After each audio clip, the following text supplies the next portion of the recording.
Greetings, and welcome to a Fireside Chat with Zany Mystic. This is really a Fireside Chat, literally because I have a fire in the fireplace. Just wanted you to know that.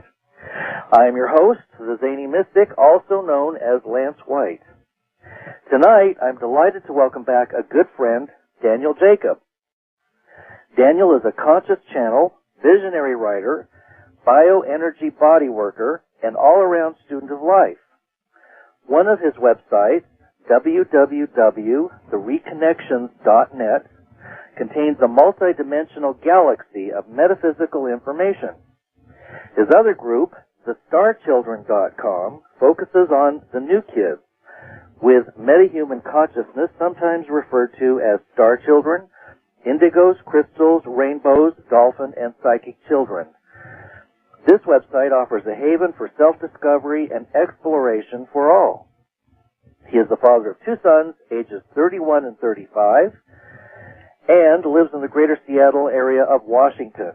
So let's welcome Daniel to the show now and find out what's happening in the Danielverse. Hi, Lance. How are you doing? You did that so well. I'd just like to take you along with me and have you introduce me wherever I go. Oh, wonderful. Geez. I could use a job, and you know how the recession is hitting everybody. So well, yeah. I'll do it for free. And it's been extra cold up here in the Northwest, so the Fireside part sounds good, too. Oh, yeah. Well, it was cold enough here for me to justify going to the effort. Plus, it just seems more authentic to actually have a fire in the fireplace when I'm having a fireside chat. Yes, that's even light a match or anything. Yeah, a candle. A candle works too. I was thinking about how to begin the show, and I could do it a jillions of ways, and I think the best way is to just kind of let you share about what you've been experiencing since we last spoke, and maybe mention some of the changes that you've noticed going on. It's been at least a couple of years since we've done a show, hasn't it? It's been a while, yes, indeed. And when we were on last, I talked about my experience as a conscious channel working with a group of energies called the Reconnections that came in 1991. I wrote my first transmission from the soul group of the Reconnections on 11/11/1991. After having seen the digital 11/11 on all my clocks for at least a year prior. Oh, wow. You know, everybody has a story about the 11/11 experience and, you know, the entrainment with this new energy of universal oneness and multidimensionality that's opening up the earth into a really, really fun place. We could probably call it Funhouse Earth. Although right now, since we're in the process of peeling away some layers, it's not so fun for some folks. Yeah. But once the cocoon is off, the butterflies will roam free, I suspect. Well, that's what I'm hoping. I mean, the last 8 years haven't been all that fun. Oh, that's for sure. They've been necessary, but not all that fun. And hopefully, this next 8 years, or actually 4 years between now, 3 years between now and 2012, sort of a target date, but not necessarily the same for everyone. Right. Some people are already in that energy, as we talked about the other day. Mm-hmm. When I began working with the Reconnections, they basically described themselves as all those parts of my expanded self that I had to forget about when I decided to become human.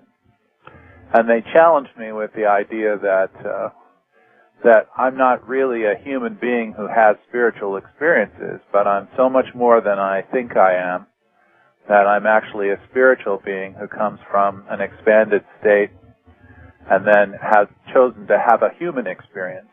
And that's sort of a reversal from the way we were thinking about it prior to meeting the guides and working with it. I'd gone through many different religious traditions and spiritual studies and philosophy and psychology, but as they began to give me what's called bridge concepts that open up a person's perspective from the 3D reality box to a multidimensional possibility box, or a possibility array of boxes,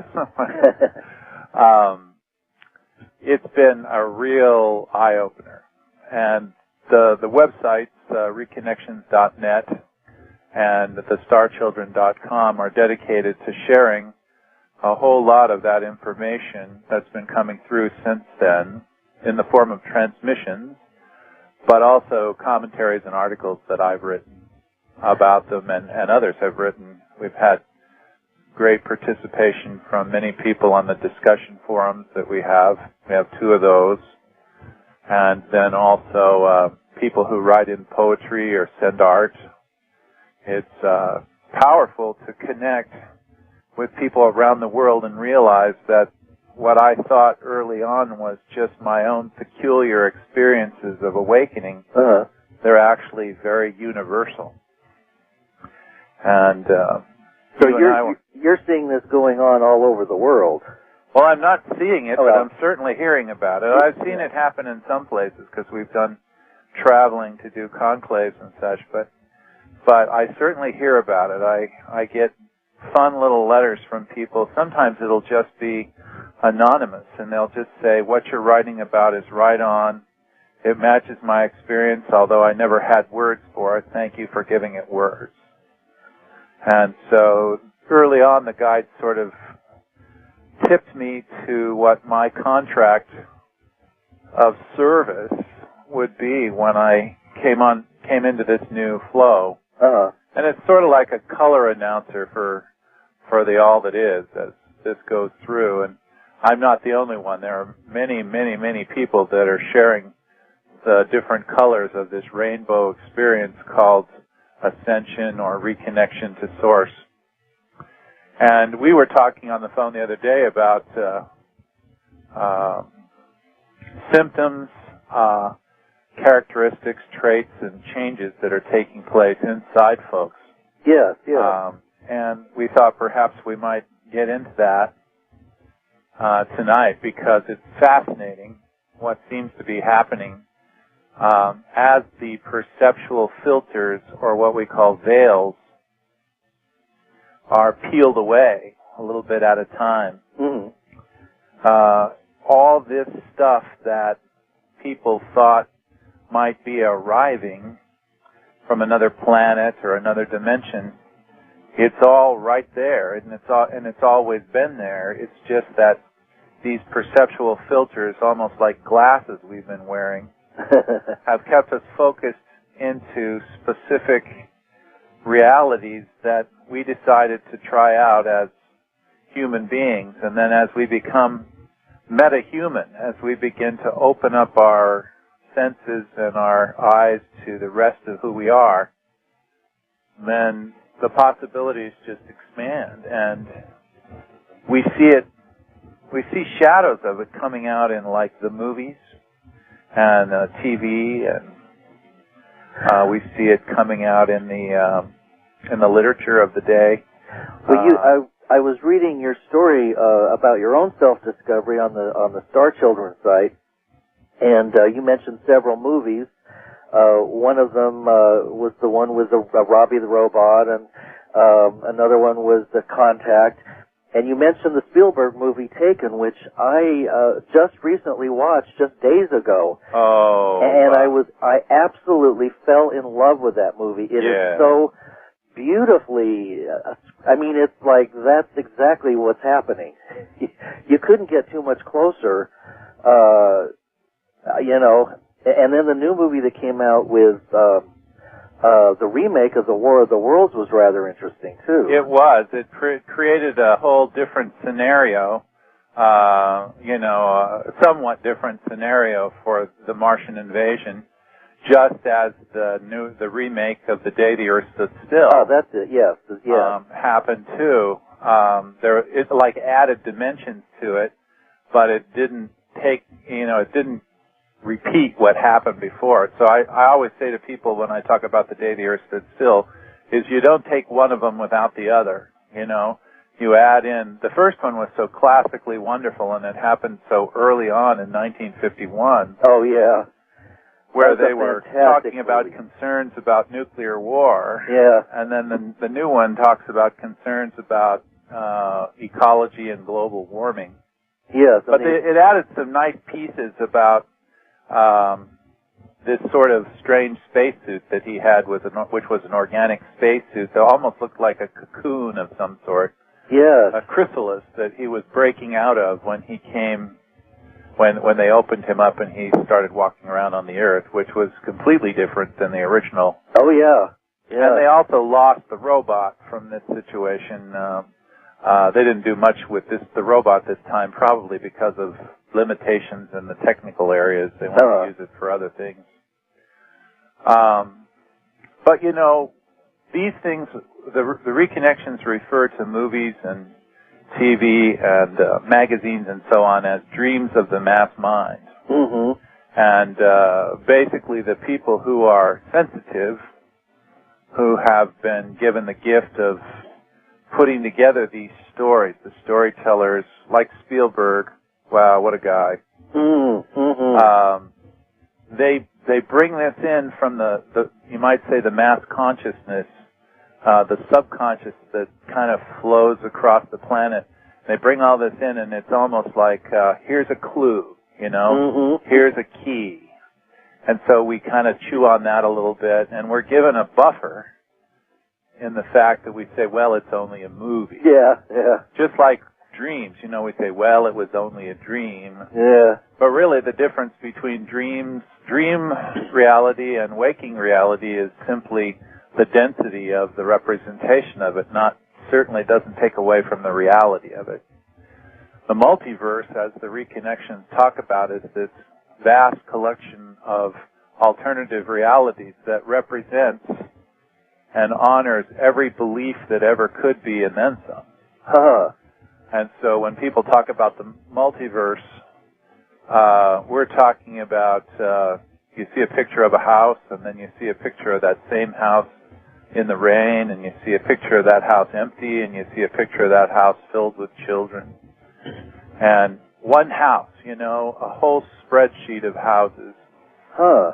And you see that pictured in The Matrix, if you remember when he says, we're going to need some guns. And so he snapped his fingers, and all these guns appeared. Oh, yeah, yeah. And then he started pulling guns off the deal. There's going to come a time when we're able to, when we access our software that logs us into the multiverse, and many people are doing it right now, by the way, we'll be able to go, you know, helicopter pilot. And then, you know, there it is. It's just being able to get our limitation programming out of the way so that we can allow for what's already there, you know, for us to do. Well, yes, it seems like we've become masters of limitation and fragmentation. Exactly. They talk about ascended masters, and then they say, well, you're the descended masters. You're the ones who came down and decided to get into this stuff. Well, so at a key point in time, a program goes off inside each of us, like an alarm clock that says, time to wake up. Mm-hmm. You know? And some people have had that program go off years and years ago, and some people won't have it happen for quite some time yet. Mm. And it all depends on what their itinerary is, you know. If they want to spend a little bit more time playing in this particular reality format and not be distracted by other things, then they'll be kept from that. Mm-hmm. Sort of like a horse with blinders on, walking through the city. So he's not distracted. Then you take the blinders off, and all of a sudden he can see things he couldn't see before. Do you think that everybody, every fragment, it will have a moment of conscious choice where that will be an obvious, you know, where we'll be able to make that choice consciously? Yeah, I do. Oh, good. I think there's a universe in which it happens. Now, each universe plays out simultaneously in the multiverse, like radio stations, you know, on the same radio dial. Mm-hmm. You just turn the channel, so to speak, and you get access to a new radio station. Mm-hmm. So there are people now who are going into meditation, and they're actually accessing realities way in the future or in the past. They go right there, and it's almost like they're watching it on a TV show or being in the TV show. Wow. What about the idea that the Hopis and some other prophecies talk about timeline splitting, that there's a moment when at some point there's a nexus point where the timelines actually shift and separate? There are universes where that happens too. Okay. In other words, every time you hear a prophecy, every time somebody comes on and says this is going to happen, yeah. What they're basically announcing is that there's, that show is going to be playing just down the hall. If you want to go down there, just get a ticket and have a seat. And that's what's so cool about it, because we don't have to disprove or debunk anybody. We can allow them their place in the multiverse. All they have to do is purchase a ticket and get on the train going to that place.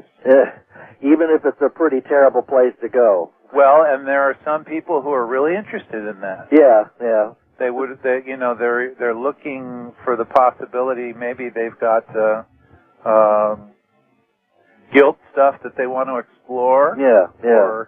Or revenge stuff they want to explore. It's all there. So it is really almost like a cosmic amusement park and a chance to expand and experience.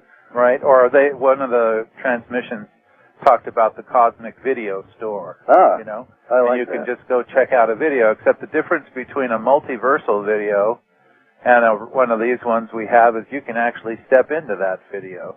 Wow. And they even spoke about activities and operations that are going on with certain space friends who help acclimate us during our times of expansion, where during dream state particularly, we are taken into,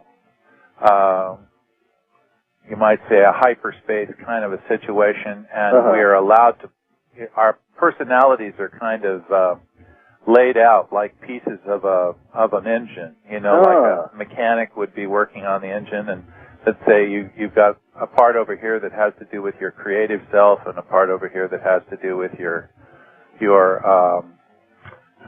critical self, and a part of here that's maybe your avatar or your prophet. All these different parts, and each one is allowed to go into a holodeck of sorts to play out whatever things need to be played out so that they can return to their sense of purity as to who they are. Wow. And then they're remixed and remingled back into to the entity which you are, only everything now has new flavor. Wow, interesting. And that's actually one of the reasons why we refer to this work as personal alchemy. Because alchemy of old was, I'd say the great-granddaddy of chemistry, but it had a lot to do with, the focus was on changing base metals into gold, or transformation or transmutation of materials. Mm-hmm. But underneath it all, really, the alchemists were people working with spiritual transformation. They were the ones who were teaching us about these changes that go on inside. So this has been going on a long time. Long time at different levels, and it'll go on for a long time, because each of these possibilities plays out in their entirety. And this thing about 2012, I have a dear friend who's a shaman in Guatemala who's worked with the Mayan people for a long time, and when she came to be with us a few years back, I said to her, what's the deal about 2012, is this going to be an exact date or whatever? And she basically says, no, it's just an indicator, a target date, somewhat like the shifting of the ages. Like we're going out of the Piscean age, we're going into the Aquarian age, but the shift from Piscean to Aquarian doesn't happen overnight. It happens over a period of maybe 700 to 1,000 years. Right. And people just jump into it when they're ready. And then they can speed on ahead to wherever they want to go. So nobody is held back in any way. No, there'll be periods where people will, just like the year 2000, if you remember all the stuff we had about Y2K. Oh, yes. Everybody thought, oh my God, Y2K is going to be a big deal, and then things came and went, and it was like nothing happened. Yeah. I feel certain there's going to be people who will go, 2012, the big deal, and it'll come and go, and they'll go, what happened? Well, I guess I'll just go to work. You know? Oh my gosh, I hope I'm not one of them. But by the same token, all around them, there will be people who, in their own time and by their own contract and choice, right, will log into something special and be taken, so to speak, as the movie says. Well, you know, there are some people who talk about the idea that we're actually engineered by ET races, that they're in a sense we were created by them, and that we've been monitored and adjusted all along.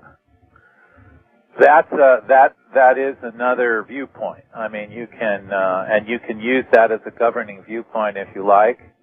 The Reconnections kind of speak about it in a little more expanded terms by calling us compilation entities and saying that, you know, we're part ET, but we might also be part fairy, devic energy, right, God, goddess, angelic energy. Right. A lot of these contexts of understanding were spun and developed to be able to create a system to explain the unexplainable, to give form to the formless. And what we're trying to do is create an openness of and tolerance of viewpoint to allow people to be as creative and as sovereign as they want to be in terms of defining how their world is viewed and looked at. Well, that makes a lot of sense, and also that means that anything that I come up with as a possibility, you're going to say, yes, that's one possibility in the multiverse. Yeah, and I have people who write me all the time who go, now, here's what's the deal, and they'll name it all off, and they'll go, is that the way it is? And I said, uh-huh. It is if you say so. I love it. And we're not just talking about humoring them, we're talking about an actual metaphysical fact. Right. That some of these things, which some people call pipe dreams, you're right. are actually portals to other dimensions. Yes. Can you share a little bit more about that and about stargates and black holes? And I noticed that you had an article up about the sun and the magnetosphere shifting. Yes, we've had a huge, this December, we had a huge opening again in the magnetosphere. NASA is laying it out, and the link is still out there on the index page of the Reconnections site. But, you know, when the guides first approached me in their very first transmission, they talked about these levels of reality that are going to be opening up. For example, the ozone layer, you know, is sort of disappearing, allowing more and more sunlight, solar energy to come in. The veil of forgetfulness that's surrounding our consciousness is diminishing. It's like many of us have holes in that veil so big they're like Swiss cheese. The human immune system is opening up, allowing for infusion of new and unusual energy from many, many different sources. For example, there are many energies that were actually frozen into the earth and held dormant there for thousands of years, speaking in a linear sense. Right. That when we have global warming, it melts, and those energies, you know, come back to a state of, you might say they go out of the dormant state and they come online. And then they begin to work with us too. So many of these new energetic states that people go through are the result of awakening vibrations that haven't been seen on the earth for a long time. Or maybe that might have even come here from space by means of meteorites crashing into the earth.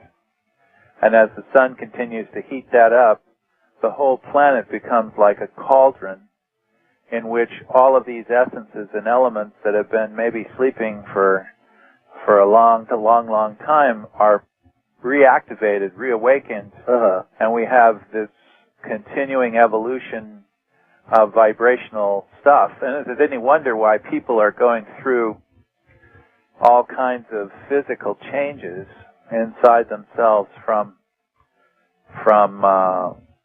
sickness type things? We call it global acceleration syndrome, or GAS for short. Where people have this numbness and tingling in their body. They have spaciness, muscle aches and pains, insomnia, all these various things. And we always encourage people when they talk about their physical symptoms to, go to a medical doctor, go to whatever practitioner you feel you need to. If you can balance this, if you can heal this, whatever it is, go ahead and do it, because there will come a time where you'll realize we're not in the process of healing it. It's in the process of healing you. It's taking you to a new place. And there's a lot of fear that comes up inside of folks. And there's a lot of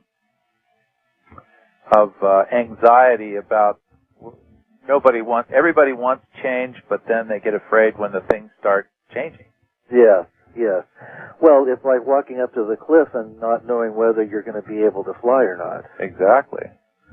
And in a way, you really don't know that until you're in the air, midair. But there's all this speculation in the mind that happens as you're making your steps that way. It seems that a lot of this process of the ascension process, if you want to call it that, it has to do with letting go and allowing. And I have a hard time myself with, various energy things that go on. But also, I've always loved metaphysical and alter realities. And I feel when I hear about all these different things that people are actually experiencing that I kind of missed the boat.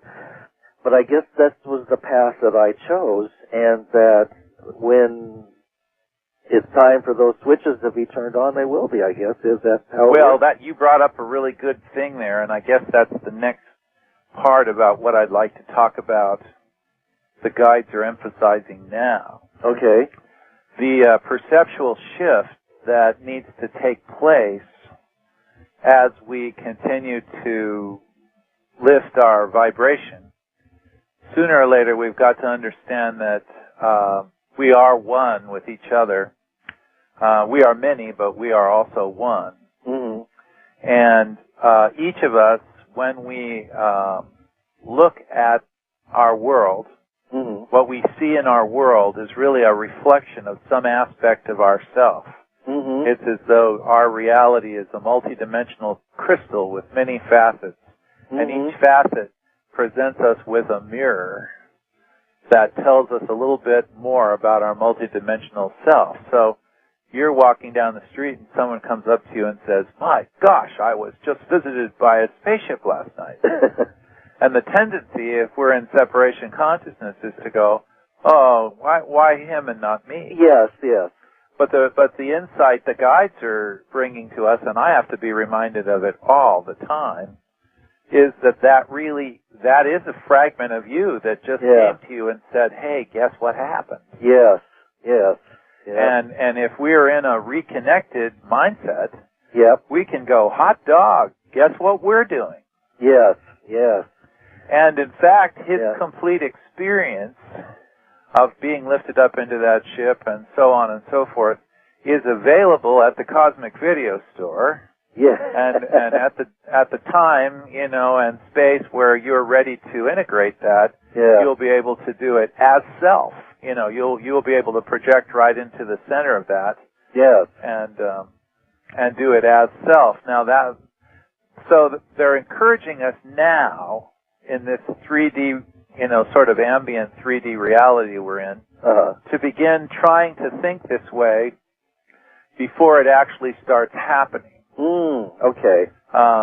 So they go, imagine that this person you're talking to is really an aspect of yourself. Yeah. Sort of like love your neighbor as yourself. Yes, yes. Somebody said that. But we always thought they said, well, in the same way you want to be treated, treat them. Yeah. But I think he knew more. Yeah. He knew that person you're looking at is actually a mirror of a part of your multidimensional self. Yeah. Coming to visit you and say, guess what you've been doing lately? Yes.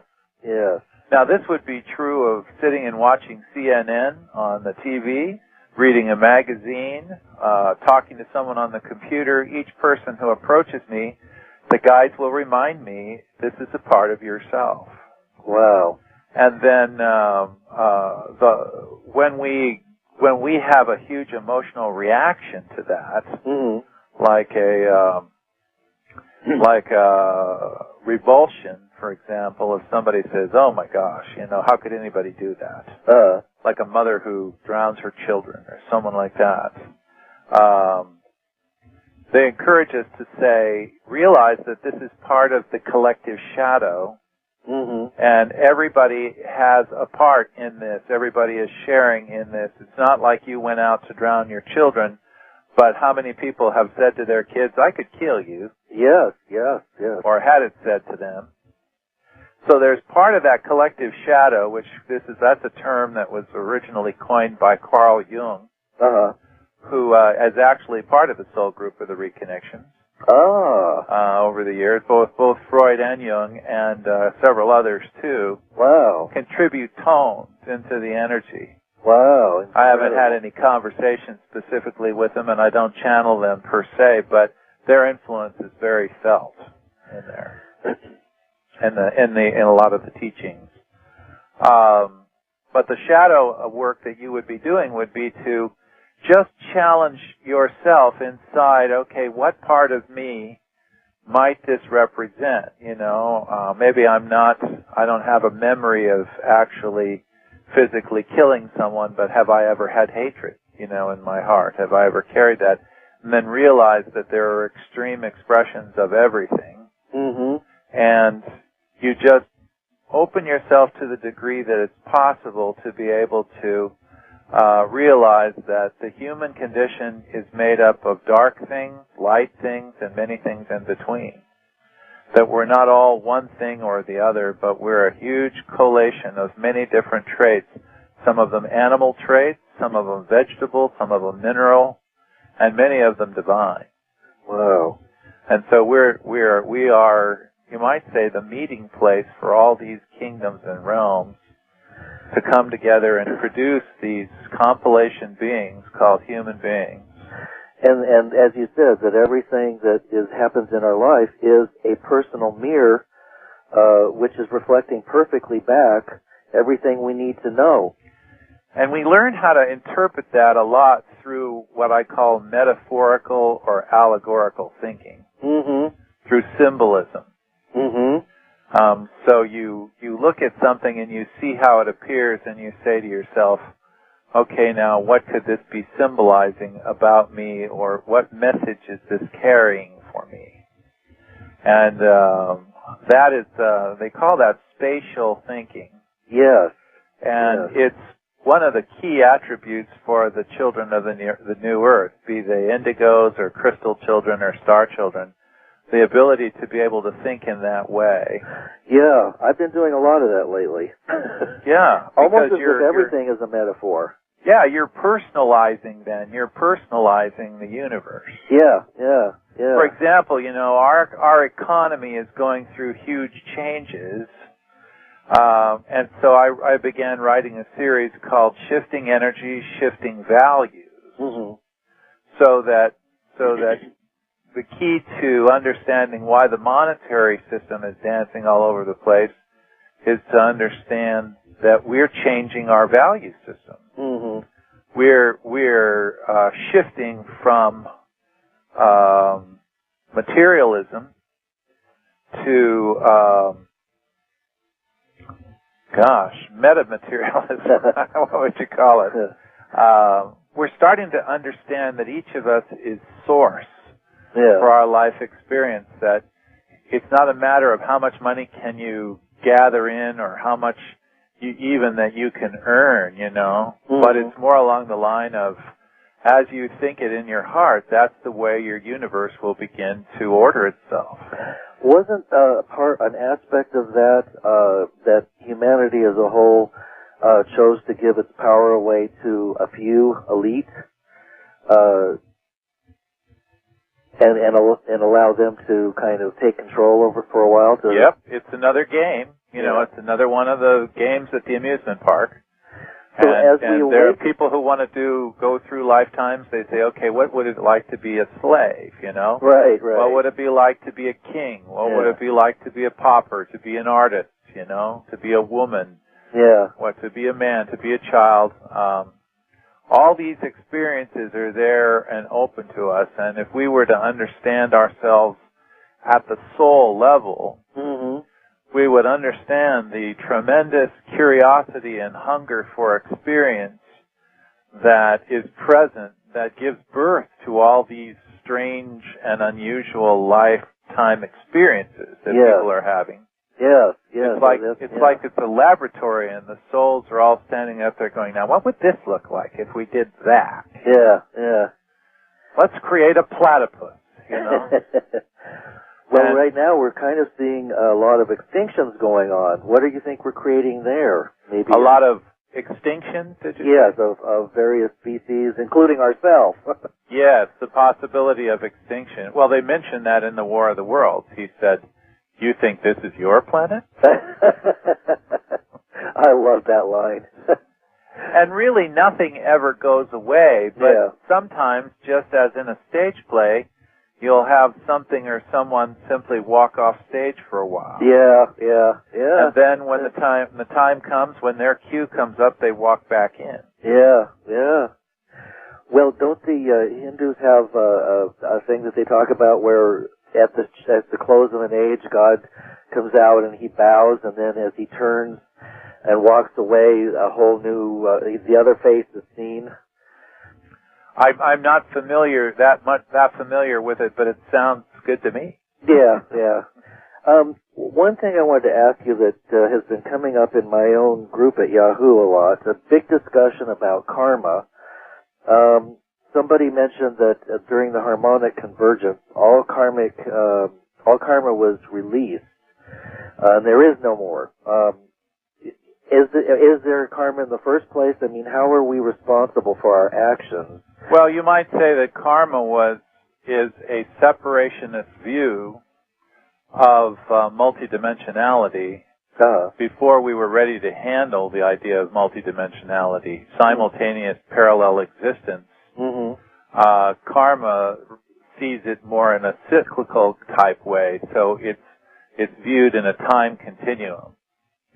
But when you look at the idea that all time is now, right, and everything exists simply as a floor or a level of consciousness, then the person who is doing, who is committing a sin against you is also you.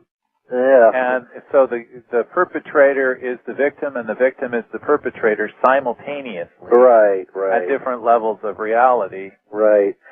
And when we can learn to embrace that and begin to factor that into a whole new paradigm, that's when we will be able to let go of a lot of this legalistic thinking. Yes. And a lot of this business about locking people up for years and penalties and this, that, and the other. Humanity will begin to understand that extremes in consciousness are brought forth by other extremes in consciousness. And that every time you want to get very, very, very light, you're going to have to also produce something very, very, very dark to create the full spectrum of what it is. Like you read in the book of Genesis, after the creation of the world, it said, God looked upon this thing and said, it is good. And that, after that, all hell broke loose.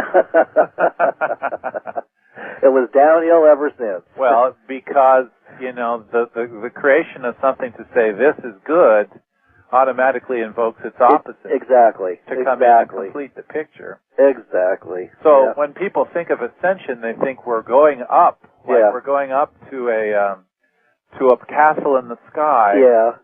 But really, we're expanding concentrically in all directions. Yes. Yeah. So as we expand out up, we're also going down into the underworld, going down into the depths of the darkest recesses of our subconscious. And the good news is that the tone of oneness, which sort of runs through the center line of all that, provides an opportunity for the sharing and mixing and mingling of viewpoints and experiences and soul essence to the degree where the braiding of those various attributes produces a soul that's so balanced and so wonderful and so user-friendly. Yeah, yeah. Because it has compassion, it has passion, it has wisdom, it has vision, it has all these elements, not just a few. Yes, yeah. Wow. That's beautifully put, Daniel. It's really nice. Thanks. It's not always beautifully received, though. Yeah. And there are many people who will say, who have said over the years, Jacob does not channel from the light. Well, you'll read some of the things that I'll write about the role of the dark forces in the coming transformation. They'll read that and they'll go, "Oh, we don't want that." Can you address that a little bit? Some people I notice do talk about the idea that as the light increases, that the dark is also increasing its vibration. Yes, and as it increases its vibration, it moves up to the point where humans must acknowledge that we are all these things, not just a few. Mm-hmm. We don't pick and choose from the thing. I want to be a saint. I want to be a healer. I want to be a love. I want to be this. You're all of it, you know. And if you think that you've attained something, turn around and look at the rest of the world at your mirrors. Yeah. Oh, yeah. And the key here is that it's not there to be fixed. Yeah. It's just there to be acknowledged and embraced as part of the is. And then it sort of fixes itself. Once you've paid enough attention in your universe to all of your animals from different, the dark animals as well as the fawns and the rabbits and the bunnies and, everybody wants Care Bears and all that. But there's snakes and spiders. Yeah. There's all of them, And the point is just to say, I am all of this. We are all of this. Right. And then we're able to free ourselves up from any kind of alienation. Now we see this beautifully working out in government, where we have President Obama now bringing together the circle of rivals. He's bringing the animals all into the same cage and getting them to sit down at the table together. Now, in politics, you never know really what you're seeing. Yeah. For sure. But what he's talking about is sort of what's really happening in the etheric realm. Where we have angels and gods and goddesses, and we also have demons and divas and all of these different beings, coming together, sitting around the same table. Yeah. From a spiritual standpoint, and sharing whatever it is that they have to bring to us in terms of a lesson. Interesting. It does seem that there's a breath of fresh air that wasn't there before. Yes. And if you've gone too much into one side of the thing, where you only think about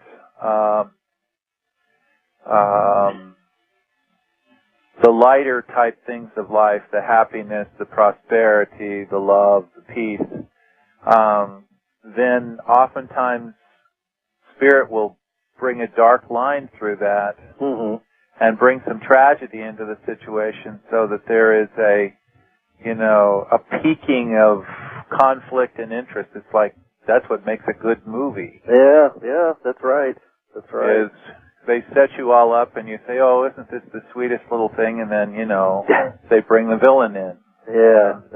That's what gets everything moving, and we have a whole infinity worth of story plots where all these things happen, where the dance of, the Dark Master begins to make inroads and then the other guy digs himself out of it. It's very much like the Jedi. Oh yeah. And the Sith Lords. And, oh yeah. And then you find out that the guy's your dad. I am your father. Wow. And people are going, uh-oh, I wasn't ready for that. Yeah, that was good. Find out that part of yourself. Yeah. So people will say, I don't want to hear that. And so I go, that's fine. There are universes where you can go where you don't have to ever hear that. There are rooms in the hotel that are soundproof. You can go in and shut the door and never have to deal with that. But the thing being is that it stops the expansion. Yes, that's the problem. A lot of people say, I don't know about going to heaven the way they portray it. I sit up on a cloud and play the harp all day. I get tired of that after a while. Yeah, 5 minutes. But again, all of those things are sort of mythological concoctions of how people explain the unexplainable. And what's cool about it is that everybody gets to do that. You get to write your own myths. You get to populate your own universe. You do it from the soul self, not necessarily from the ego. What's good about the ego is the audience for all this. And even though the ego is part of the oneness, the ego is the part that forgot who bought the Christmas present, who wrapped it, who put it under the tree. Yeah. The ego is the part that gets to open the present and be surprised. Interesting. Like when you tell me you just saw the miniseries Taken, I go, oh, I'm envious, because I saw it back in 2002 when Sci-Fi was running it, and I loved every minute of it. And there's a part of me that goes, gee, I wish I could forget that I ever saw that and go back and see it again for the first time. I believe that's why God, if you want to use that expression, creates people, so that through us, he can go back and experience good movies again and again and again. Yeah. And also, it seems like there's an element of reunion in that process and I don't quite understand what I mean by this, except that when you reunite with a larger, expanded aspect that's beyond your comprehension, it's like, oh my God. Yeah. It's such an amazing process, and it's almost like you are on this journey and you have this story to tell, and then you come back and say, well, look what I did. And we all have these stories to share, and it seems like it could be a lot of fun, reuniting with our expanded self. Sitting around the Fireside chat. Yeah. Telling everybody their stories. You bet. And showing scars, you lift up your shirt and go, you think that's something, let me show you this. Yeah. And it's a wonderful journey of consciousness. And when we talk about reconnection, we talk about the adventure of forgetting and then the adventure of remembering again. Yeah. And that's what we're in the process of doing now. And it might look very, very dark because the appearance of darkness, the appearance of jeopardy. They were talking the other day about asteroids hitting the Earth. There's a whole line of thought about Planet X. Oh yeah. What about that?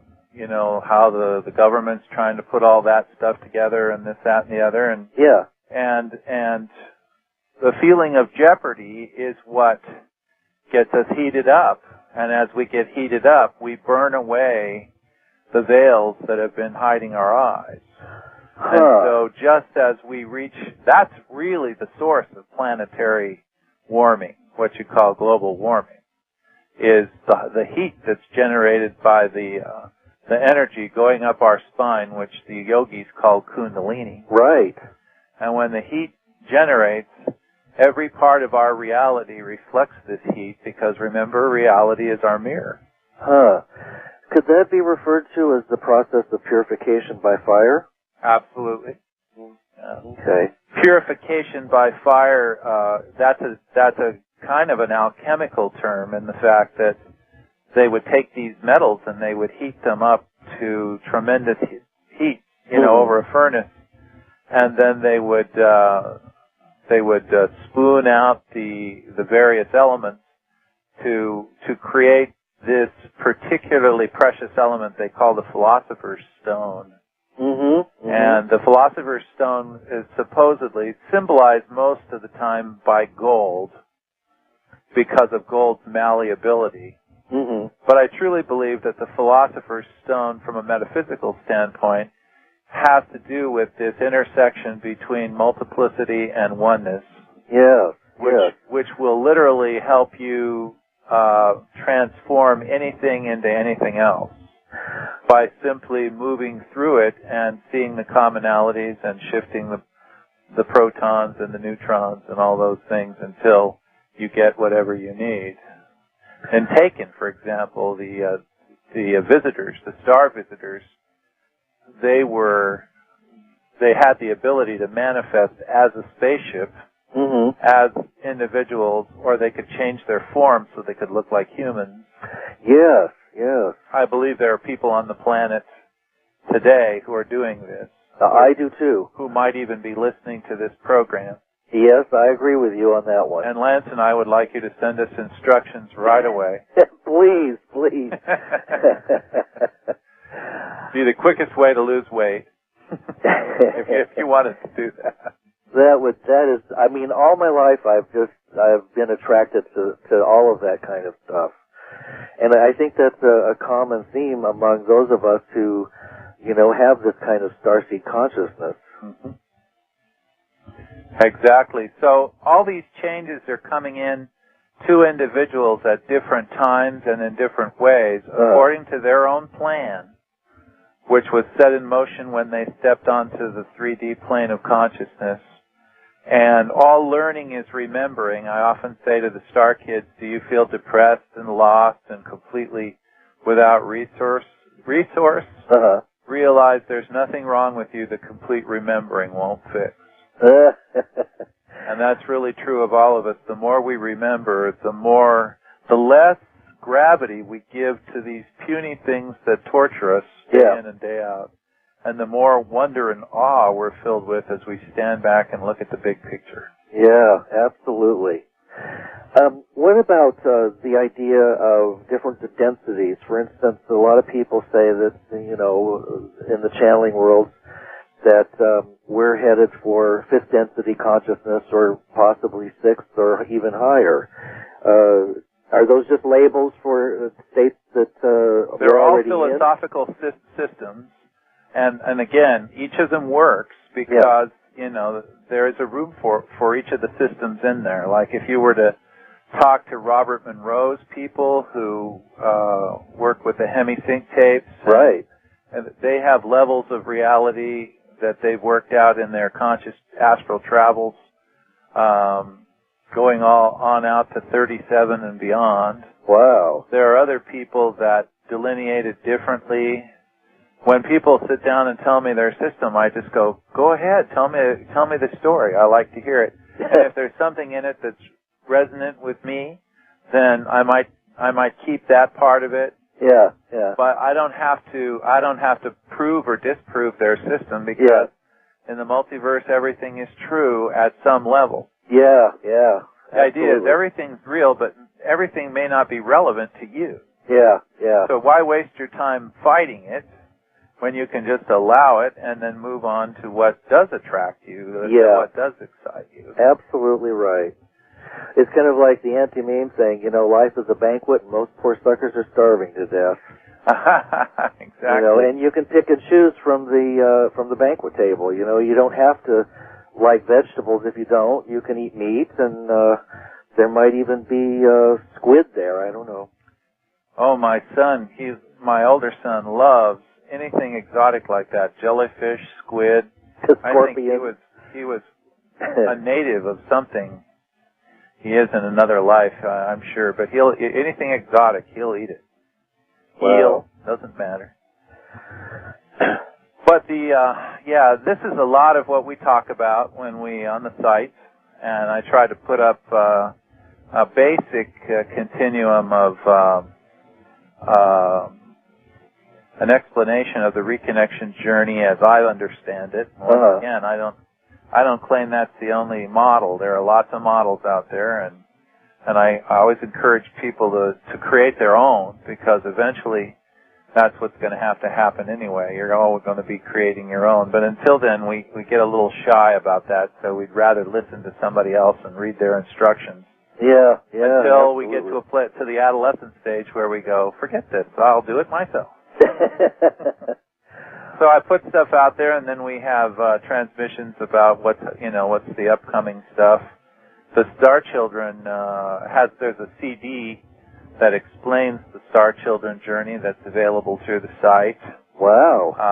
And that was created by a friend of mine, Jim Jackson, and I put that together in 2003.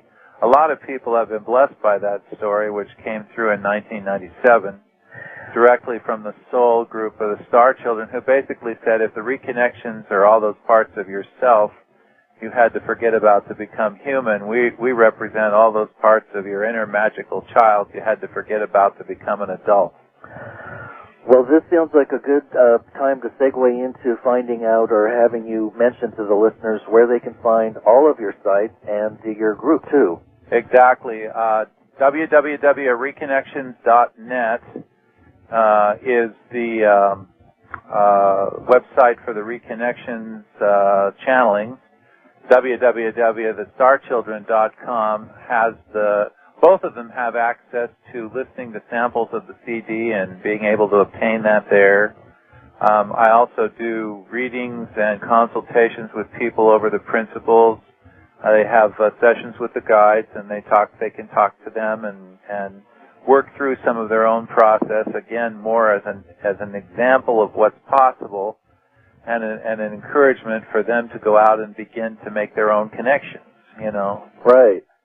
So that pretty soon you're not looking to someone to tell you what to do. But sometimes when you're in the early process, it does help to talk to someone who's been through some of the stages ahead of you.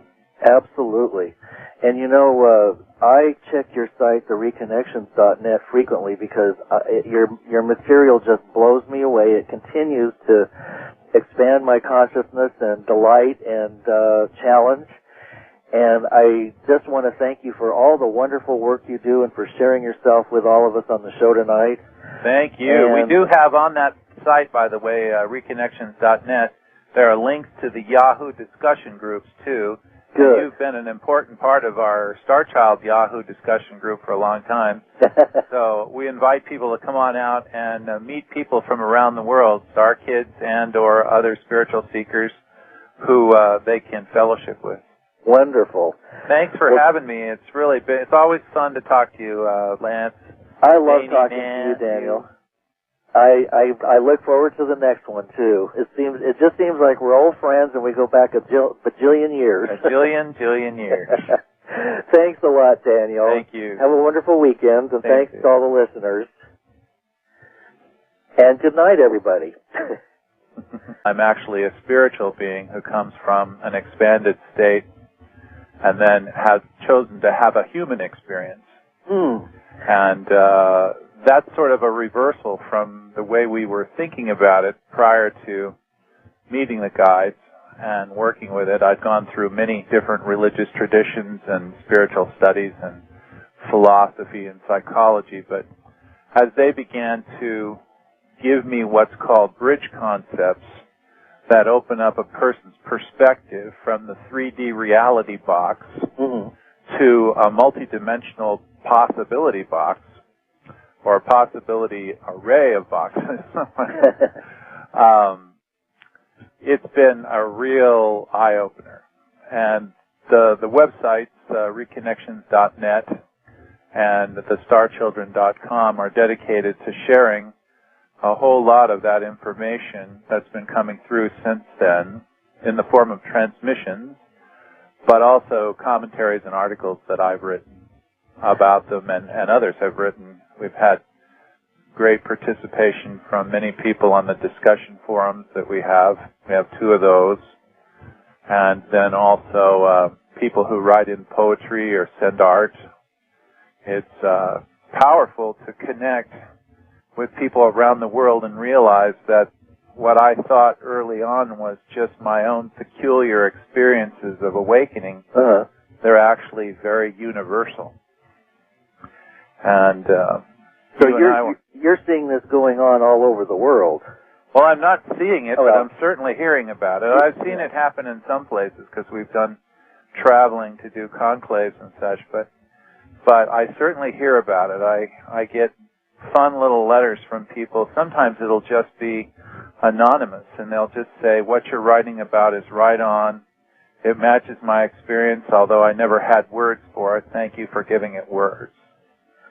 And so early on, the guide sort of tipped me to what my contract of service would be when I came into this new flow. And it's sort of like a color announcer for the all that is as this goes through. And I'm not the only one. There are many, many, many people that are sharing the different colors of this rainbow experience called ascension or reconnection to source. And we were talking on the phone the other day about symptoms, characteristics, traits, and changes that are taking place inside folks. Yes, yes. And we thought perhaps we might get into that tonight because it's fascinating what seems to be happening as the perceptual filters, or what we call veils, are peeled away a little bit at a time.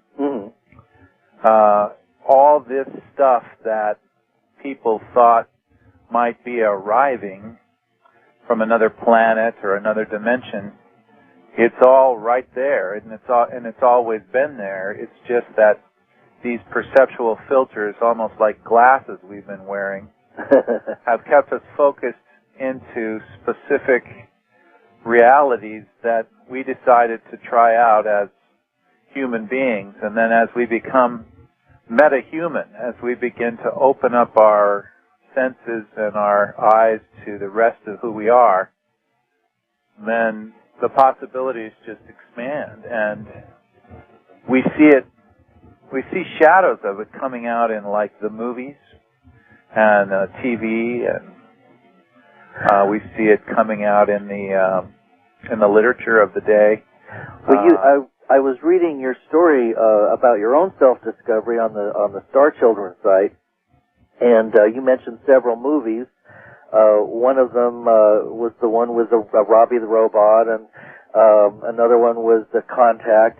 And you mentioned the Spielberg movie Taken, which I just recently watched just days ago. Oh. And I absolutely fell in love with that movie. It is so beautifully, I mean, it's like that's exactly what's happening. You couldn't get too much closer, you know. And then the new movie that came out with the remake of The War of the Worlds was rather interesting, too. It was. It created a whole different scenario, a somewhat different scenario for the Martian invasion, just as the remake of The Day the Earth Stood Still. Oh, that's it, yes. Happened, too. It like added dimensions to it, but it didn't it didn't repeat what happened before. So I always say to people when I talk about The Day the Earth Stood Still, is you don't take one of them without the other, You add in, the first one was so classically wonderful, and it happened so early on in 1951. Oh, yeah. Where they were talking about concerns about nuclear war. Yeah. And then the new one talks about concerns about ecology and global warming. Yes. But it added some nice pieces about this sort of strange spacesuit that he had, which was an organic spacesuit that almost looked like a cocoon of some sort.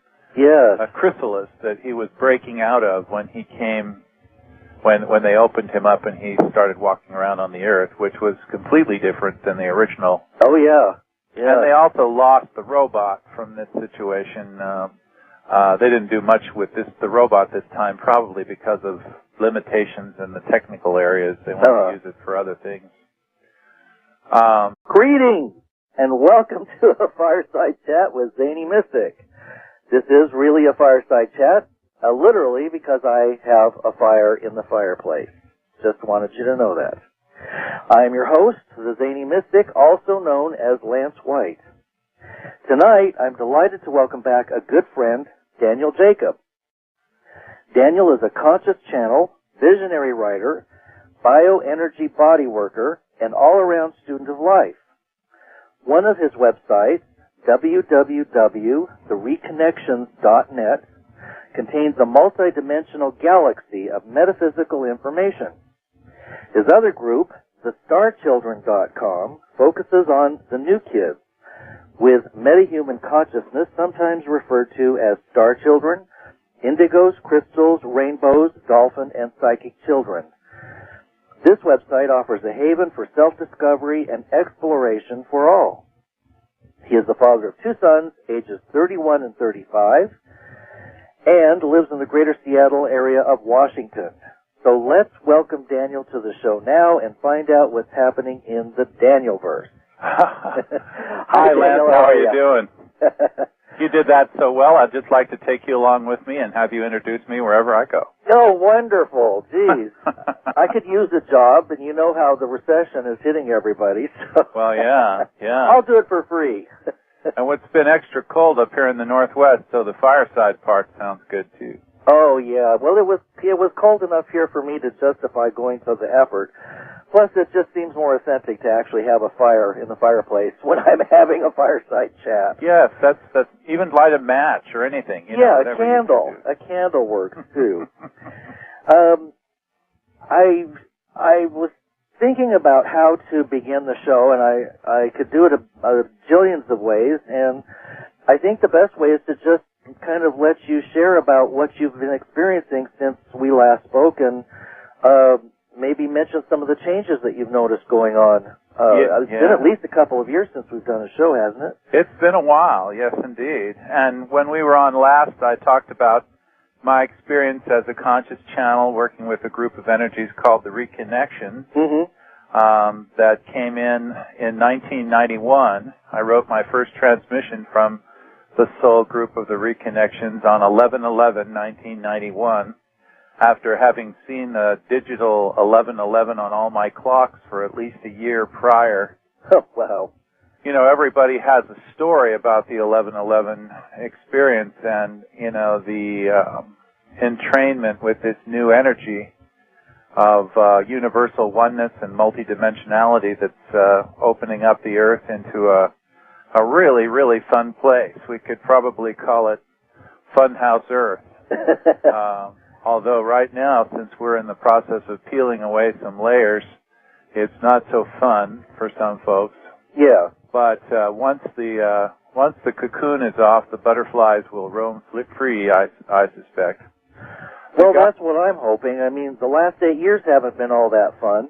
Oh, that's for sure. They've been necessary, but not all that fun. And hopefully, this next 8 years, or actually 4 years between now, 3 years between now and 2012, sort of a target date, but not necessarily the same for everyone. Right. Some people are already in that energy, as we talked about the other day. When I began working with the Reconnections, they basically described themselves as all those parts of my expanded self that I had to forget about when I decided to become human. And they challenged me with the idea that I'm not really a human being who has spiritual experiences, but I'm so much more than I think I am, that